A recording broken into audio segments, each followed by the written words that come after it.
Cristina. Buenas tardes, Padre Obispo. ¿Cómo se encuentra hoy? Muy bien, gracias a Dios. Qué esperando bueno. que llueva. Esperando que llueva, eso Truena, es así. pero no llueve. Sí, todavía queda algo del polvo del Sahara por ahí. Algo. Pero ya por lo menos se puede ver una silueta de la isla de Caja de Muertos. Bueno, pero para adelante. El Señor Sí. guía nuestros pasos, sobre todo en esta fiesta de San Juan Bautista, que es patrón de la capital de Puerto Rico.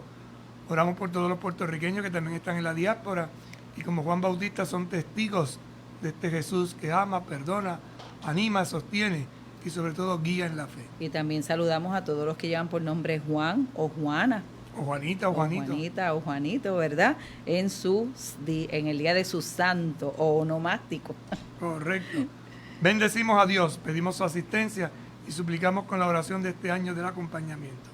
Señor Jesucristo, tú que nos acompañas en el camino de la vida, Te pedimos que encienda nuestros corazones con el fuego de las Escrituras, para que participando en la mesa de tu palabra, seamos fortalecidos en el amor y la unidad, y así lleguemos a ser auténticos servidores del reino. Tú que vives y reinas por los siglos de los siglos. Amén. Santa María de Guadalupe. Ayúdanos a ser discípulos misioneros. San Juan Diego. Ayúdanos a ser discípulos misioneros. Beato Carlos Manuel. Ayúdanos a ser discípulos misioneros. San Juan Bautista. Ayúdanos a ser discípulos misioneros. Luz en medio del pueblo.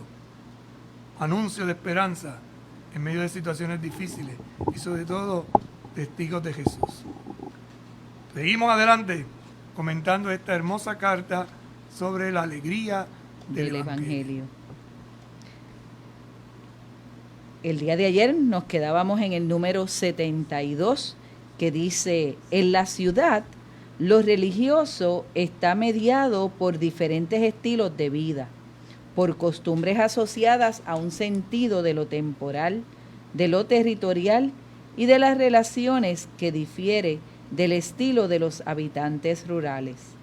En sus vidas cotidianas, los ciudadanos muchas veces luchan por sobrevivir, y en esas luchas se esconde un sentido profundo de la existencia que suele entrañar también un hondo sentido religioso. Necesitamos contemplarlo para lograr un diálogo como el que el Señor desarrolló con la samaritana junto al pozo, donde ella buscaba saciar su sed. Estamos entonces en estos numerales que nos hablan de los distintos desafíos y ahora hemos entrado en el desafío de la ciudad. Por eso nos hace una distinción entre la gente que vive de la ciudad y aquellos que viven en zonas rurales. Es la misma fe, pero hay diversas expresiones de celebrarla, de vivirla. Hay tradiciones, hay costumbres, hay oraciones, hay celebraciones que se celebran de una manera, podríamos decir, particular en lo rural, en el ámbito rural y en la ciudad. Y es lo que poco a poco también el Papa nos invita a que tomemos conciencia para que esta evangelización sea profunda y no simplemente superficial. Nuevas culturas continúan gestándose en estas enormes geografías humanas en las que el cristiano ya no suele ser promotor o generador de sentido, sino que recibe de ellas otros lenguajes, símbolos, mensajes y paradigmas que ofrecen nuevas orientaciones de vida, frecuentemente en contraste con el Evangelio de Jesús. Aquí es interesante la distinción que hace el Papa Francisco. En culturas eminentemente cristianas, pues había como una incidencia más directa en la hora de programar, organizar el lenguaje, la simbología. Ahora hay otros nuevos lenguajes. Y esto a veces se sienten los cristianos como amenazados, porque como que no llevan el protagonismo o la bandera adelante. No, hay que aprender a saber y a sentirse parte de un todo y no simplemente distinguirse. Hay que distinguirse sí, pero porque los valores que transmitimos sean los auténticos y se puedan vivir tanto en un lado como en el otro. Una cultura inédita late y se elabora en la ciudad. Es una cultura inédita. No está escrita, no está definida. Late y se elabora. Ahí es donde tenemos que colaborar, con el aporte. ¿Qué podemos nosotros, en una sociedad secularizada, aportar como cristianos desde los valores del Evangelio? El sínodo ha constatado que hoy las transformaciones de esas grandes áreas y la cultura que expresan son un lugar privilegiado de la nueva evangelización. Esto requiere imaginar espacios de oración y de comunión con características novedosas, más atractivas y significativas para los habitantes urbanos. Los ambientes rurales, por la influencia de los medios de comunicación de masas, no están ajenos a estas transformaciones culturales que también operan cambios significativos en sus modos de vida. Interesante, porque aquí podemos ver un poco también lo que ha sucedido con la pandemia. O sea, el sínodo ya reflexionó en aquel entonces que hay transformaciones en esas grandes áreas de la ciudad y que la cultura se expresa de una manera diferente y que ahí tenemos que nosotros hacer una gran obra de evangelización. Y por eso hay que imaginar espacios de oración y de comunión con características novedosas. No es simplemente tener un altar, como tradicionalmente se tenía, sino cuidar ese altar. Me explico. A través de una escenografía. Hay signos que dicen mucho al hombre, a la mujer de la zona rural, pero que no dicen tanto a la ciudad. Y por eso ciertos estilos de adornos, ciertas formas de celebración necesitan ser mejoradas, transformadas, iluminadas, para que atraigan y no simplemente se vea como una liturgia plástica o una liturgia seca, sin expresión. Hay elementos nuevos que van surgiendo y aquí las nuevas generaciones pues, van aportando su creatividad, desde la iluminación, desde la forma que se lee, desde la forma que se canta, en fin, distintos elementos que hay que tener cuidado, no porque se convierte en un espectáculo la Eucaristía, pero ciertamente hay que cuidar las formas como se transmite. Se impone una evangelización que ilumine los nuevos modos de relación con Dios, con los otros y con los espacios y que suscite los valores fundamentales. Lea otra vez esa línea porque es interesante. Se impone una evangelización ¿Cómo ha de ser esa evangelización? Y ahora comienza como a definir un poco. Que ilumine los nuevos modos de relación Entonces, con Dios. Tiene que iluminar nuevos modos de relación. ¿Y ahora empieza con quién? Con Dios. Con Dios. Pero también con los otros y con el espacio. ¿Ves? Es lo que decíamos anteriormente. ¿Cómo anunciamos esa nueva relación con Dios? Quizás antiguamente puede ser un signo que ayude, pues el incienso, por poner un ejemplo. Pues quemar incienso en el ámbito rural, pues el humo que sube, se va expresando, es oloroso, se hace un rito de cómo incensar. Pero quizás, ¿para qué? Para expresar que la oración sube al cielo. Pero en las ciudades eso no es posible que no diga tanto. Y ahora con tanto problema de asma que hay, pues puede convertirse en una complicación. Entonces hay que buscar una expresión distinta que hable de la subida, de la oración al cielo, ¿verdad? Que es como el humo que sube, el humo perfumado, como ofrenda agradable a Dios. Pero ¿cómo hacerlo de otra forma? Ahí viene la creatividad. Que suscite los valores fundamentales. Entonces, valores fundamentales, cómo expresar la libertad, cómo expresar la alegría, cómo expresar la paz, cómo expresar la justicia, con signos que al hombre de hoy, a la mujer de hoy le digan, y no simplemente se queden como meros observadores. Es necesario llegar allí donde se gestan los nuevos relatos y paradigmas, alcanzar con la palabra de Jesús los núcleos más profundos del alma en las ciudades. Llegar, fíjate que primero Dios que ilumine. Segundo aspecto, que llegue a donde se gestan los nuevos relatos y paradigmas. ¿Qué son relatos? Las historias, las narraciones, donde se gesta la vida. ¿Para qué? Para que la palabra de Jesús alcance esos núcleos profundos del alma en la ciudad, en la soledad, el abatimiento, el estrés. Podemos hacer un listado. ¿Cómo hacer que llegue llegue allí esa palabra de Jesús que dé esperanza, de forma distinta, diferente. Lo que, curiosamente, antes se hacía caminando por la tierra, ahora se hace caminando por las redes sociales. Cómo convertirse en un peregrino de las redes sociales que impacte como impactó Jesús. Es un concepto nuevo, distinto, diferente. Y las nuevas generaciones lo piden y lo exigen. Fíjate que en un momento se comunican 2.000 personas, 3.000 personas. Cuando la cosa agarra, se transmite rápidamente. Correcto. Si no agarra, ahí murió. Y así se va formando una red. Y entonces esa red va llegando a otros lugares, a otros países, a otros espacios, a otras comunidades, a otras familias de distintas lenguas, de distintas expresiones. Así que son modos de llevar, ¿verdad? Por eso dice, alcanzar con la palabra de Jesús los núcleos más profundos del alma de las ciudades. Es distinta. La manera de adorar a Dios en la ciudad es muy distinta de adorarla en el campo rural. No hay que olvidar que la ciudad es un ámbito multicultural. Hay de todo, hay variedad. No así en la zona rural, que más o menos todos tienen el mismo estilo de vida, ¿verdad? Agricultores, por ejemplo, si se siembra, en fin. En la ciudad no, en la ciudad entonces, un agricultor, con un mecánico, con un barbero, con un ingeniero, con un doctor es... Hay una mezcla. Correcto. Hay una mezcla. Y muchas veces en estos lugares de la ciudad también se vive mucho la itinerancia. No es una población que muchas veces es estable, sino que, ¿verdad? Vive esa itinerancia. Hoy están, mañana no. Pasado los tienes un mes completo, de momento desaparecen. Fines de semana se queda la ciudad vacía. Uh-huh. El lunes vuelve otra vez la vida.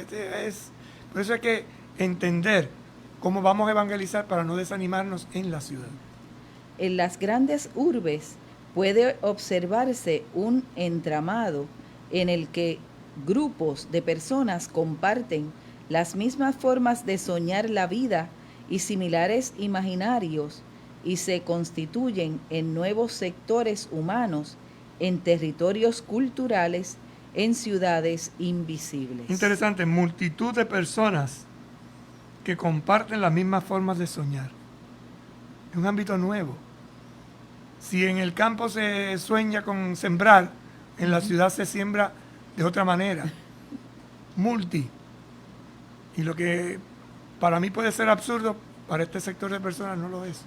Música, pintura, que se expresa, es la forma de expresarlo, pero es distinto, es diferente. Variadas formas culturales conviven, de hecho, pero ejercen muchas veces prácticas de segregación y de violencia. Por ejemplo, lo que hemos vivido estas semanas pasadas con los negros y los blancos, y cómo ha habido expresiones muy curiosas que uno dice, Dios mío, pensábamos que eso se había superado y sin embargo está latente. La Iglesia está llamada a ser servidora de un difícil diálogo. Por otra parte, aunque hay ciudadanos que consiguen los medios adecuados para el desarrollo de la vida personal y familiar, son muchísimos los no ciudadanos, los ciudadanos a medias o los sobrantes urbanos. Fíjate las categorías que comienzan a aparecer con un lenguaje bastante despectivo que niega la existencia de estas personas. Fíjate cómo los llama. Los no ciudadanos. Los ciudadanos a media. O los sobrantes urbanos. Los sobrantes. Fuerte, palabras fuertes, padre. Los sobrantes. Y los otros los descartados. Es decir, cómo es la exclusión. La exclusión. Dura, pero real.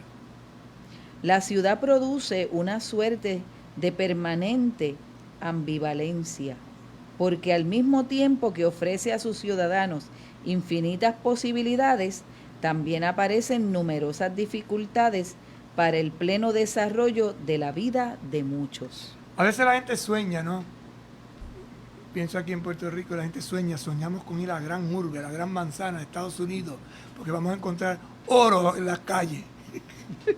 Y después resulta que la gran decepción es que vendes lo poquito que tenías aquí. Te vas allá. Vendes la cabra para comprar la soga y al final sin soga y sin cabra. Lo perdiste todo. Usando un lenguaje rural. Esta contradicción provoca sufrimientos lacerantes. En muchos lugares del mundo, las ciudades son escenarios de protesta masiva donde miles de habitantes reclaman libertad, participación, justicia y diversas reivindicaciones que si no son adecuadamente interpretadas no podrán acallarse por la fuerza. Ahí entonces tenemos las grandes manifestaciones, ¿no? La lucha por los derechos. Y todo esto, ¿por qué? Porque en la ciudad se supone que haya un ámbito mucho más amplio, pero se convierte en un campo de batalla. ¿Y por qué? Porque la gente exige, reclama libertad, participación, justicia y otras reivindicaciones que si no se atienden adecuadamente, pues crean violencia, crean guerra, crean ataque directo y destrucción. Y esto crea un ambiente hostil, un ambiente de guerra fratricida. Son las nuevas guerras que van surgiendo en los campos, ¿verdad? Nos dirá el Papa en el numeral 75. No podemos ignorar que en las ciudades fácilmente se desarrollan el tráfico de drogas y de personas, el abuso y la explotación de menores, el abandono de ancianos y enfermos, varias formas de corrupción y de crimen. Hace un análisis o un recuento más bien de problemas reales que encontramos en las ciudades.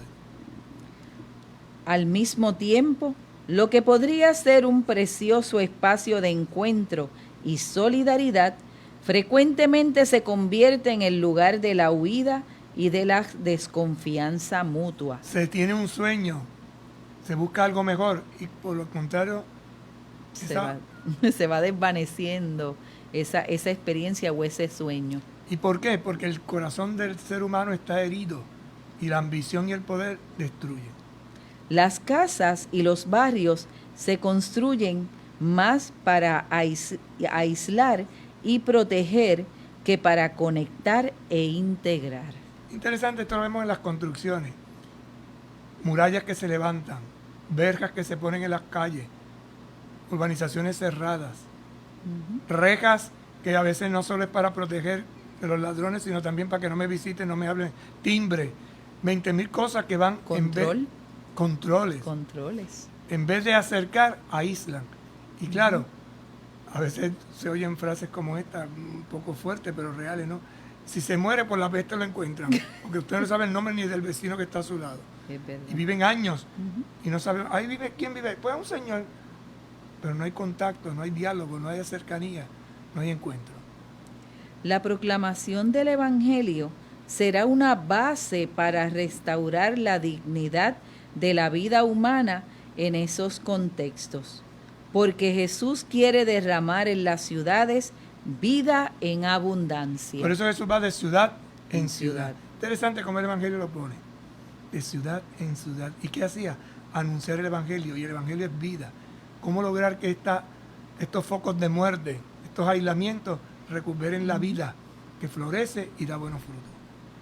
El sentido unitario y completo de la vida humana que propone el Evangelio es el mejor remedio para los males urbanos, aunque debamos advertir que un programa y un estilo uniforme e inflexible de evangelización no son aptos para esta realidad. Entonces habla de una unidad, de un proyecto donde la vida humana que se propone desde el Evangelio es el mejor antídoto, es la mejor, podríamos decir, clave o remedio para resolver los asuntos. Pero vivir a fondo lo humano e introducirse en el corazón de los desafíos como fermento testimonial en cualquier cultura, en cualquier ciudad, mejora al cristiano y fecunda la ciudad. Mientras más humano, mejor es el ambiente. Cuando yo me doy cuenta de que la persona que vive a mi lado es tan humana como yo y que tiene necesidades como yo, y así como resuelvo yo, debo ayudar a resolver al otro, eso crea vínculos, y eso crea familia, y eso crea comunidad, y crea conciencia de que en cualquier cultura y en cualquier ciudad, lo cristiano, es decir, la base del Evangelio, es lo que ayuda a mejorar, a cambiar y a transformar. Pausamos y en breve regresamos.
Bien, continuamos compartiendo con ustedes la exhortación apostólica de la alegría del Evangelio en esta primera parte del segundo capítulo, en la crisis del compromiso comunitario. Y hemos estado haciendo un recorrido en algunos desafíos del mundo actual, no a una economía de la exclusión, no a la nueva idolatría del dinero, no a un dinero que gobierna en lugar de servir, no a la inequidad que genera violencia. Y luego entonces el Papa nos presentaba algunos desafíos culturales, como desafíos de la inculturación de la fe, y el que compartíamos hace unos instantes, desafíos de la cultura urbana.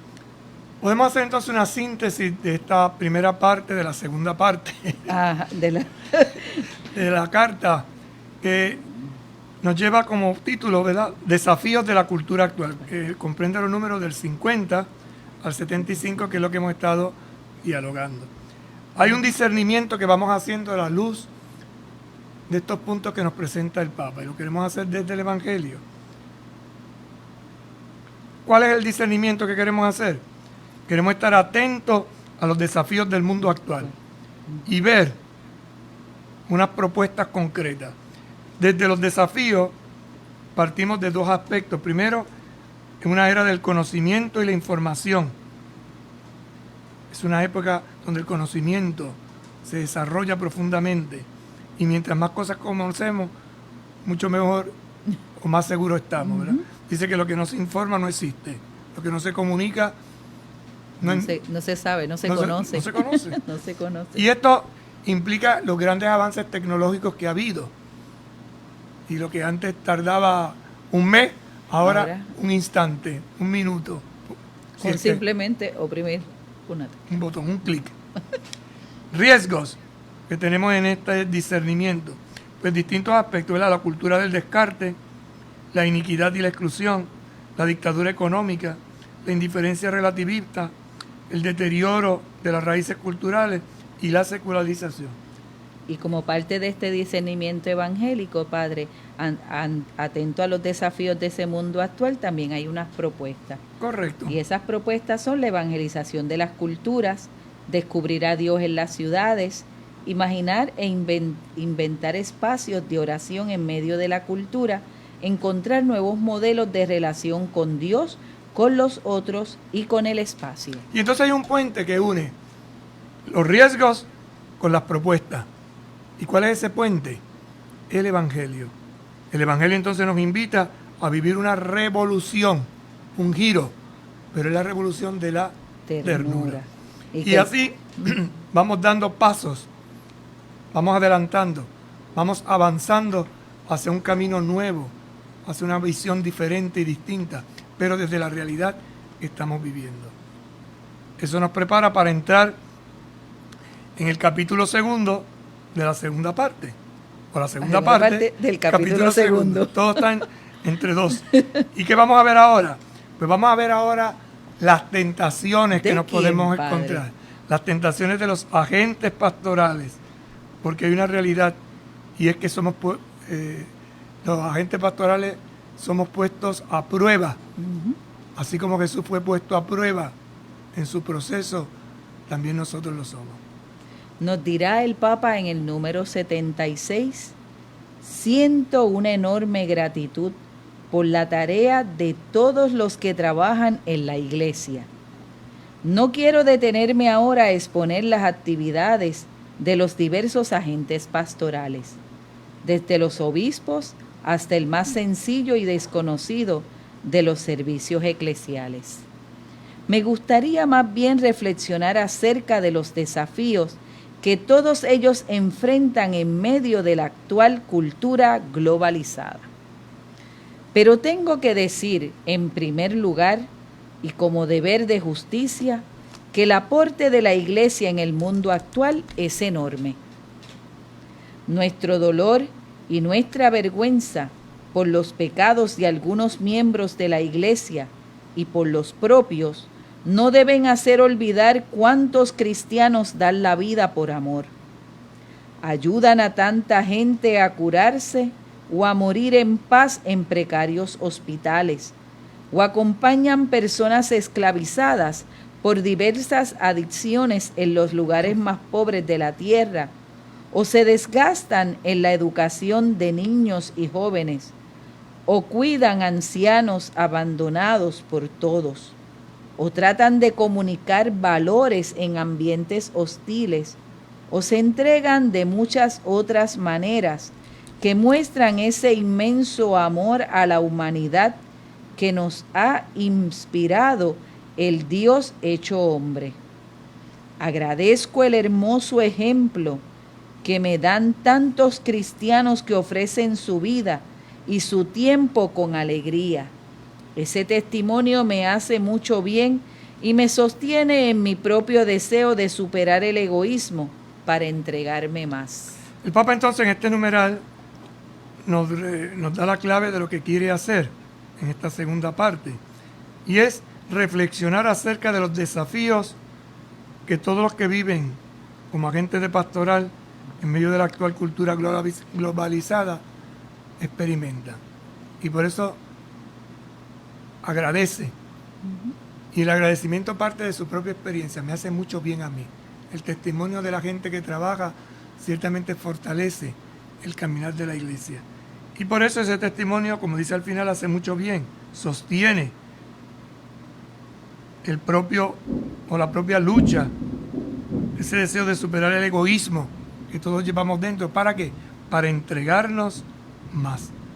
En esa reflexión tú y yo nos embarcamos y junto con el Papa, marcándonos la ruta, vamos dando pasos certeros.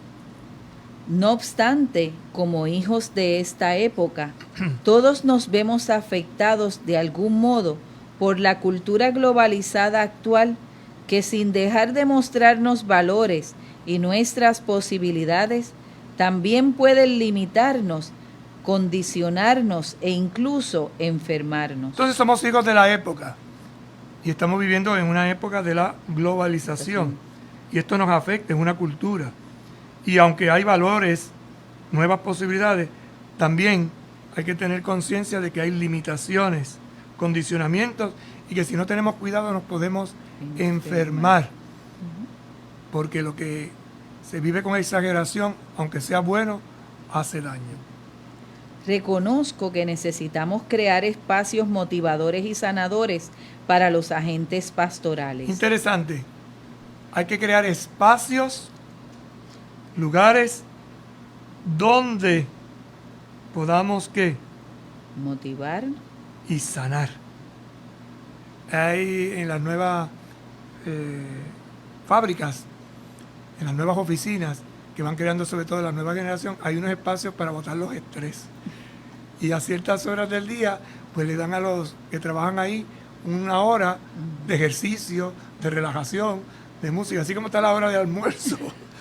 ¿Y eso qué produce? Que el empleado o la persona que forma parte de este ambiente laboral lo hace con mayor serenidad, leviandad y sobre todo creatividad. Porque genera un espacio de serenidad, nuevas ideas. Y por eso necesitamos, como dice el Papa, ¿no? Reconocer que necesitamos crear espacios motivadores y sanadores para los agentes pastorales. Porque si no nos convertimos en máquinas. Y una máquina, si está las 24 horas del día prendida, se quema. 7 días a la semana, 31 días al mes, un año tras otro, al final, burnout, te quemas. Lugares donde regenerar la propia fe en Jesús crucificado y resucitado, donde compartir las propias preguntas más profundas y las preocupaciones cotidianas, donde discernir en profundidad con criterios evangélicos sobre la propia existencia y experiencia, con la finalidad de orientar al bien y a la belleza las propias elecciones individuales y sociales. Así pues, estos espacios tienen aquí como un programita.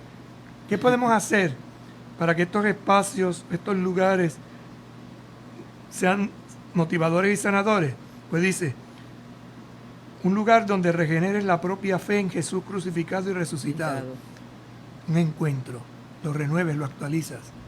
Así como a veces uno el cansancio, ¿verdad?, de estar trabajando necesita un baño, darse un buen baño, o sentarse al lado de un abanico o de un aire acondicionado, también en lo espiritual lo necesitamos. Además dice, compartir las propias preguntas más profundas.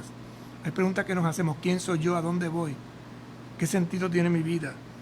Las preocupaciones cotidianas, lo que diariamente está sucediendo. ¿Para qué? Discernir en profundidad con criterios evangélicos sobre la propia existencia y experiencia.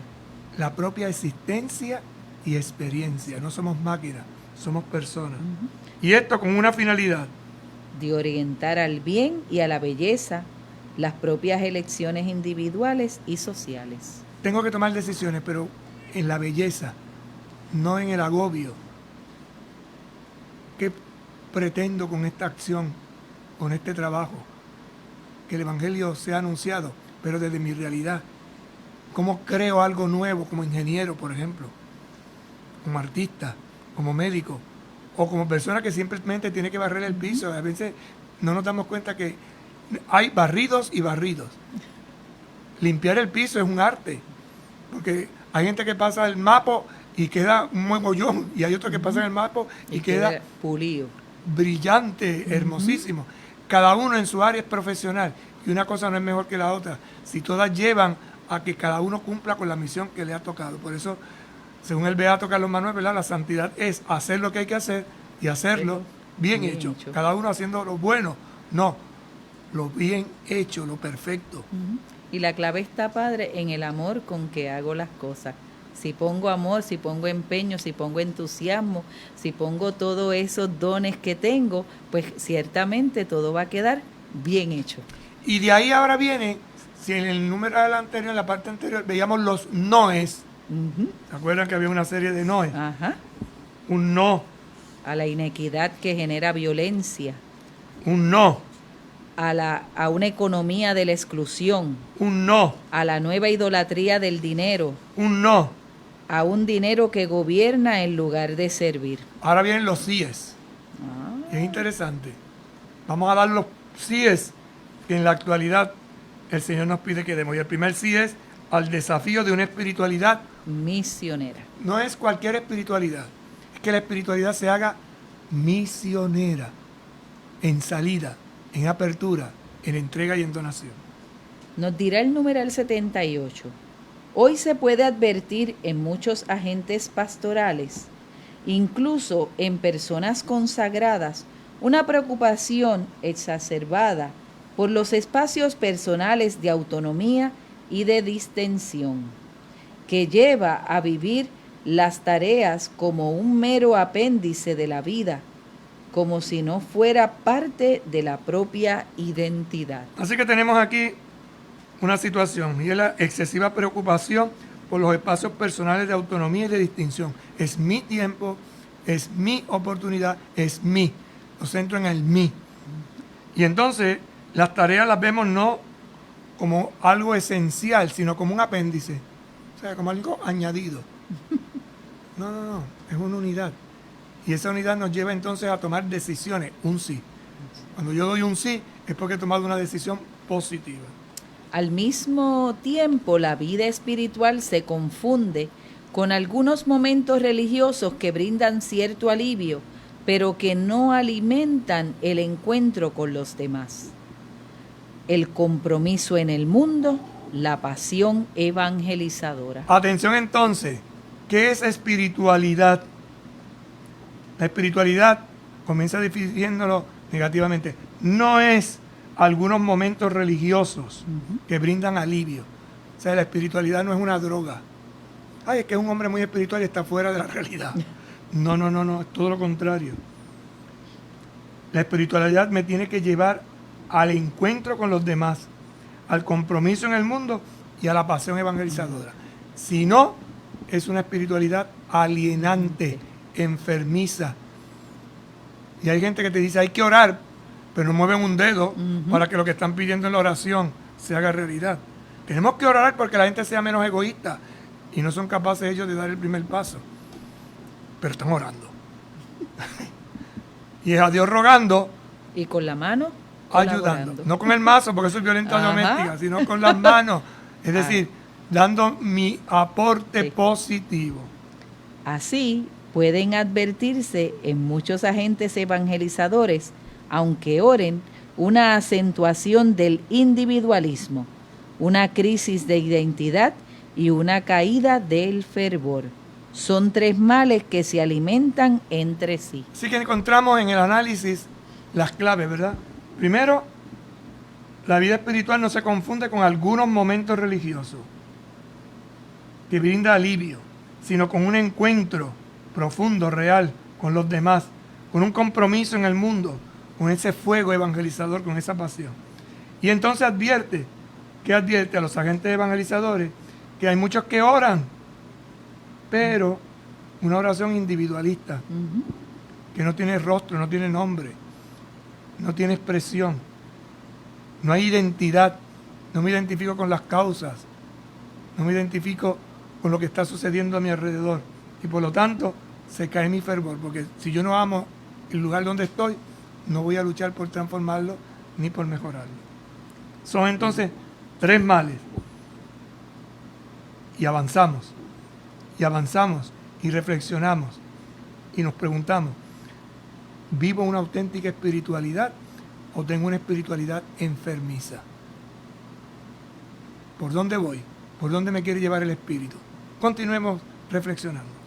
La cultura mediática y algunos ambientes intelectuales a veces transmiten una marcada desconfianza hacia el mensaje de la Iglesia y un cierto desencanto. Entonces, los analistas, desde el punto de vista, ¿verdad?, del medio ambiente intelectual, critican, evalúan y lo hacen de una manera negativa, generando que desconfianza.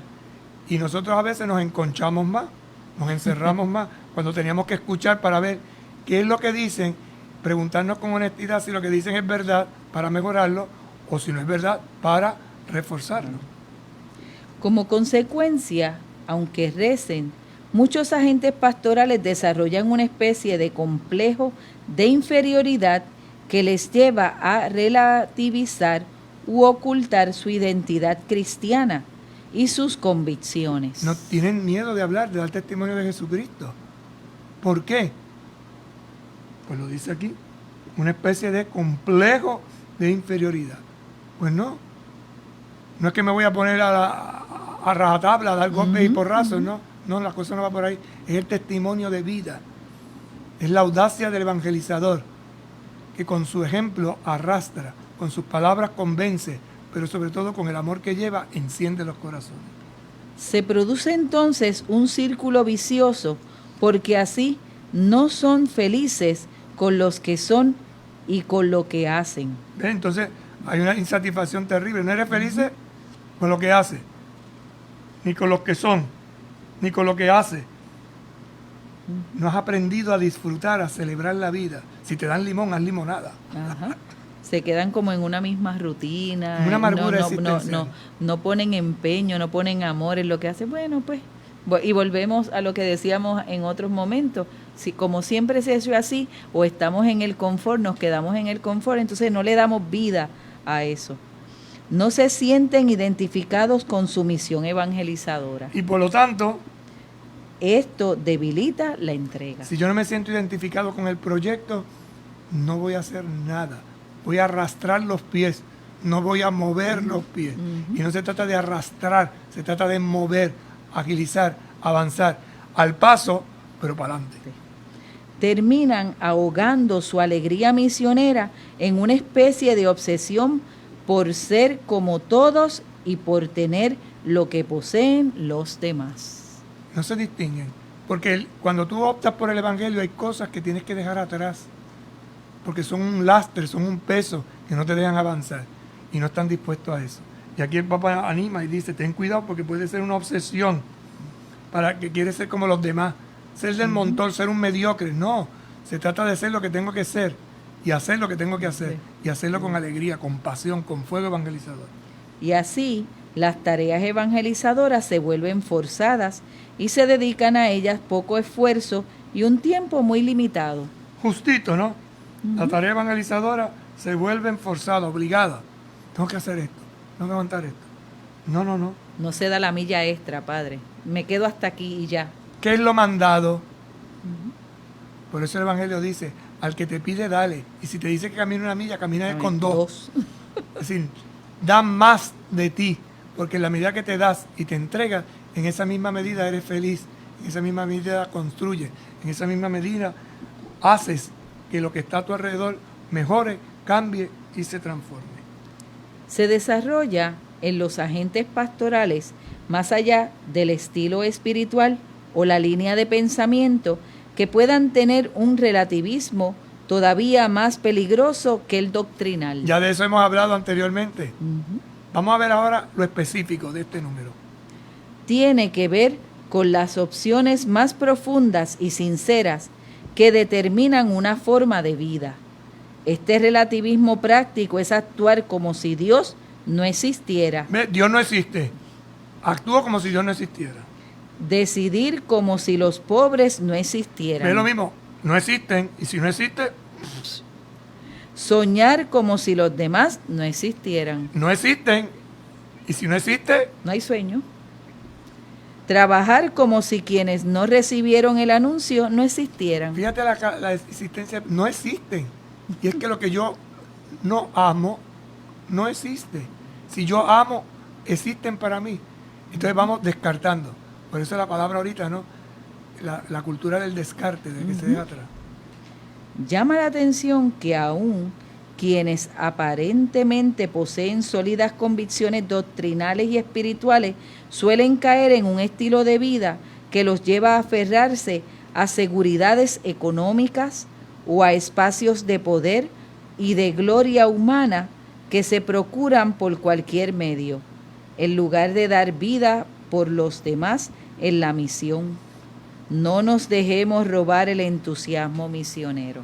Las tres tentaciones vuelven a repetirse, ¿no? El poder, El placer, la gloria, y el el tener. placer, el tener. No te dejes Robar el entusiasmo misionero. ese fuego, ese ardor. Ahí pausamos, porque el tiempo se nos ha acabado. Y pedimos a la Virgen que nos haga verdaderos misioneros, hombres y mujeres audaces, alegres, portadores de esperanza. Santa María de Guadalupe, en un mundo en el que a veces desoímos la voz de Dios y cerramos nuestro corazón a los gritos y necesidades de las personas, Nosotros queremos ser contigo y como tú, misioneros que hacen suya la revolución de la ternura, para que la iglesia llegue a ser casa para muchos, madre para todos los pueblos y signo creíble de un mundo nuevo. en estos tiempos de pandemia, ayúdanos a poner corazón donde la enfermedad ha provocado muerte, soledad, pobreza y desesperanza. Madre de Dios y Madre de la Iglesia, queremos guardar como tú la palabra de Dios y hacer la vida con generosidad y alegría. Acompáñanos en nuestro camino para que no busquemos otra cosa que seguir a Jesucristo y buscar en todo la gloria de Dios. Amén. Que el Señor esté con ustedes. Y con tu espíritu. Que les bendiga y les acompañe el buen Dios Todopoderoso, Padre, Hijo y Espíritu Santo. Amén. Dios los cuide. Nos vemos mañana si Dios quiere. Buenas tardes. Hasta mañana. Con un vaso de fe.